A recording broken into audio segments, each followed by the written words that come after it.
नमस्ते दोस्तों, मैं बुक ऑफ मॉर्मन से एक कमाल की कहानी, फेथ और हिम्मत की कहानी शेयर करना चाहता हूं।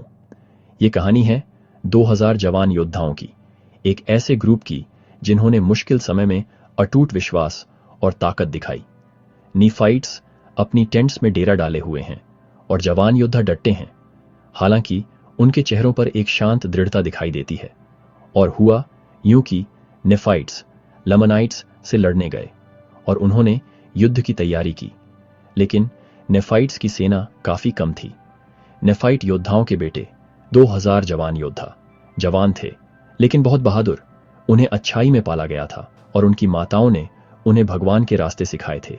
एक लीडर आगे आता है, कैप्टन मोरोनी, नेफाइट्स सेना का जनरल, जवान योद्धाओं को संबोधित करता है और अब उन्हें अपने परिवारों, अपने फेथ और अपनी जमीन की रक्षा के लिए युद्ध में बुलाया गया था। और उनका नेतृत्व हिलामन नाम के एक जवान ने किया, आल्मा का बेटा, जिसे प्रभु के मार्ग पर पाला गया था। हिलामन बहुत सोच समझकर और कॉन्फिडेंस से बात करता है और हुआ यूं कि हिलामन उनका फेथ और करेज देखकर उनसे बोला, तुम मेरे बच्चे हो और मुझे पता है अगर तुम भगवान पर भरोसा रखोगे तो तुम्हारी रक्षा होगी। डटे रहो और तुम कामयाब होगे, क्योंकि भगवान तुम्हारे साथ है। नीफाइट्स और लमानाइट्स के सैनिक आपस में भिड़ जाते हैं। तलवारों की आवाज गूंजती है। इस अफरा तफरी के बीच जवान योद्धा बहादुरी से लड़ते हैं और वे अटूट विश्वास के साथ युद्ध में चले गए। और जब लड़ाई भयंकर हो गई तो जवान योद्धाओं ने अपनी पूरी ताकत से लड़ाई की। उनकी माताओं ने उन्हें भगवान पर भरोसा करना सिखाया था और उन्होंने बड़े करेज के साथ ऐसा ही किया। जवान योद्धा एक दूसरे के साथ खड़े दिखाई देते हैं और बड़ी सटीकता से लामनाइट सैनिकों को गिरा रहे हैं। एक जवान योद्धा को चोट लगती है और वह गिर जाता है, लेकिन वह फिर से उठ खड़ा होता है, पूरे दृढ़ निश्चय के साथ। एक और हिलामन की तरफ देखता है और हुआ यूं कि जवान योद्धा इतनी ताकत से लड़े कि लामनाइट्स हैरान रह गए। उन्होंने जवानों की आंखों में इतना करेज, इतना दृढ़ निश्चय कभी नहीं देखा था।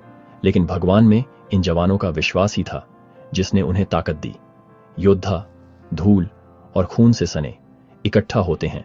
हिलामन गर्व और कृतज्ञता से भरे दिल के साथ ग्रुप को देखता है और जब लड़ाई खत्म हुई तो जवान योद्धा विजयी होकर लौटे। उन्होंने युद्ध में एक भी जान नहीं गंवाई थी और उन्होंने इतनी बहादुरी से लड़ाई लड़ी थी कि दुश्मन भी हैरान रह गए थे। और हिलामन खुश हुआ क्योंकि वह जानता था कि यह उनके फेथ की ताकत ही थी जिसने उन्हें सुरक्षित रखा था। और हुआ यूं कि लड़ाई के बाद हिलामन ने उनसे बात की और कहा, तुम धन्य हो क्योंकि भगवान ने तुम्हारी रक्षा की है।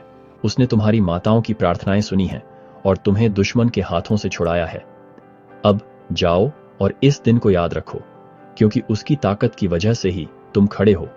और जवान योद्धा फेथ और ताकत में बढ़ते गए और नेफाइट्स में लीडर्स बन गए और उनकी कहानी पीढ़ी दर पीढ़ी सुनाई गई, क्योंकि वे फेथ, करेज और भगवान की शक्ति के प्रतीक थे।